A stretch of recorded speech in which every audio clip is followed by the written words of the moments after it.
तो चलिए, अब हमारा जो अगला टॉपिक है ना, अगला टॉपिक है types of derivative market. Derivative market के टाइप क्या होते हैं? तो इन मेन टाइप को आपको बहुत अच्छे से समझ लेना है। ये मेन टाइप होता है डेरिवेटिव मार्केट का। एक होता है ओटीसी, ओवर द काउंटर, और एक होता है एक्सचेंज ट्रेडेड डेरिवेटिव मार्केट। तो स्क्रीन पर आपके सामने है, डेरिवेटिव मार्केट दो टाइप के हैं, ओवर द काउंटर और एक्सचेंज ट्रेडेड डेरिवेटिव्स।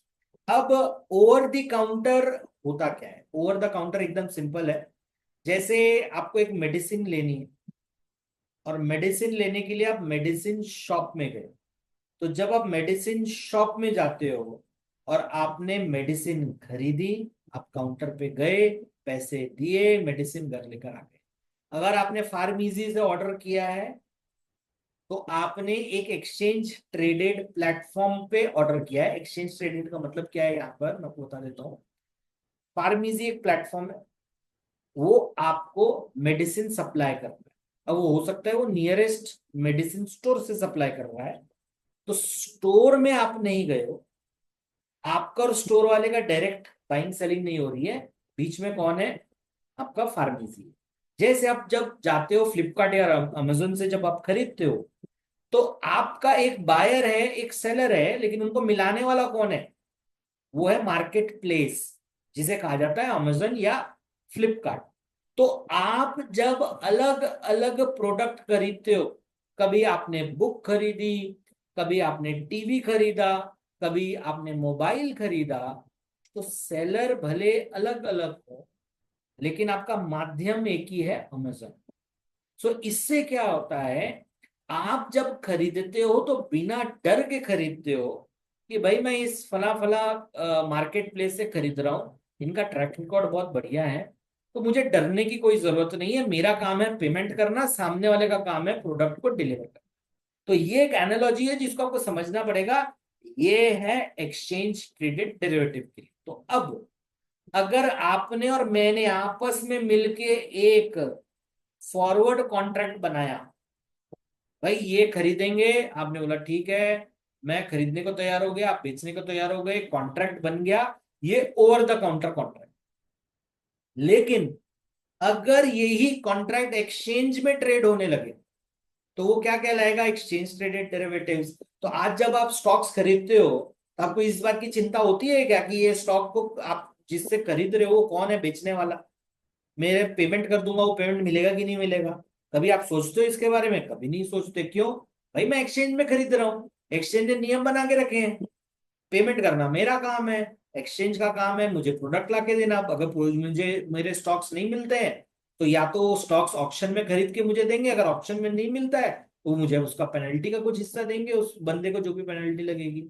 ठीक है? तो याद रखिए, एक्सचेंज ट्रेडेड डेरिवेटिव्स में सारे मैकेनिज्म्स बने हुए होते हैं। ठीक, तो ये एक बहुत बड़ा बेसिक डिफरेंस होता है। लेकिन क्योंकि ये इंपॉर्टेंट टॉपिक है, यहां से ना आपको स्पेसिफिक लैंग्वेज में क्वेश्चंस को आंसर करना आना चाहिए। ठीक है? तो अब आप देखिए, ओटीसी फिजिकल मार्केट प्लेस नहीं है, लेकिन ये ब्रोकर और डीलर है जो स्कैटर्ड है। तो ऐसा नहीं कि कोई एक जगह जाएंगे हमको मार्केट मिल जाएगा। लेकिन जैसे अगर आपको चना खरीदने आप किसी से बुलाओगे, कोई आपको प्रोडक्ट वो देकर चला जाएगा, तो that is over the counter. ठीक है? बाइंग और सेलिंग जो होती है, वो मैच होगी, या तो आप फोन पे कर लोगे, या आमने सामने बैठ के कर लोगे, नेगोशिएट करके कर लोगे। ठीक है? तो इसमें इंटरमीडियरीज का बहुत रोल होता है, तो बहुत सारे लोगों का काम ही है बीच का काम करना, बायर और सेलर को मिलाना है, यही बहुत बड़ी बात हो जाती है। ठीक है? अब जो ओटीसी डेरिवेटिव मार्केट होता है, वहां पर बैंक होते हैं, फाइनेंशियल इंस्टीट्यूशंस होते हैं, हेज फंड्स हो सकते हैं, हाई नेटवर्थ इंडिविजुअल्स हो सकते हैं, ये सारे ओटीसी मार्केट में हो सकते हैं। लेकिन याद रखिए, ये दो लोगों के आपस की बात है। ठीक है? यहाँ पर मार्केट प्लेस नहीं है।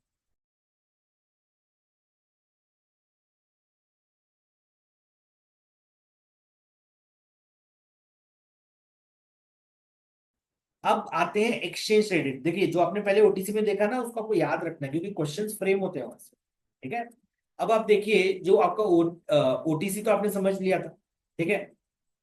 अब contracts are tailor made to fit in the specific requirement of dealing counter parties. ये बात हो रही है ओटीसी की।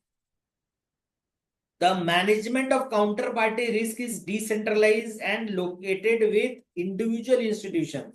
ये किसके बारे में बात हो रही है? ओटीसी कॉन्ट्रैक्ट रिस्क आपस का है, दोनों में से कोई भी डिफॉल्ट कर सकता है। जो भी व्यक्ति डिफॉल्ट करेगा और जिसके साथ में भी वो धोखा होगा वो समझेगा कि उसको कैसे इस चीज को हैंडल करना है। कोई सेंट्रलाइज्ड पोजीशन नहीं है, कोई प्लेस नहीं है कि भाई क्या मार्केट में रिस्क है नहीं है, किसी को कुछ नहीं पता है। ठीक है। No formal rules of mechanism, risk management का कोई भी मैकेनिज्म नहीं है। याद रखिए, दो लोगों के आपस के बीच की बात है, जिसको जितना रिस्क लेना है वो आपस में लेगा। ठीक है। इससे भी बड़ी बात, transactions are private with little or no disclosure to the entire market. Simple भाषा में कह सकता हूं, ये ओपेक ट्रांजेक्शन्स है जहां पे आपको पता ही नहीं चलेगा कि क्या है। इसको आप ऐसे सोचिए, एक ही प्रोडक्ट है, दो लोग खरीद रहे हैं, ए और बी, बेचने वाला मैं हूं सी। मैंने ए को बेच दिया 500 रुपए में और बी को बेच दिया 800 रुपए में। आपस में बात हुई, ये 500 में मान गया, वो 800 में मान गया। ये हो गया आपका ओवर द काउंटर।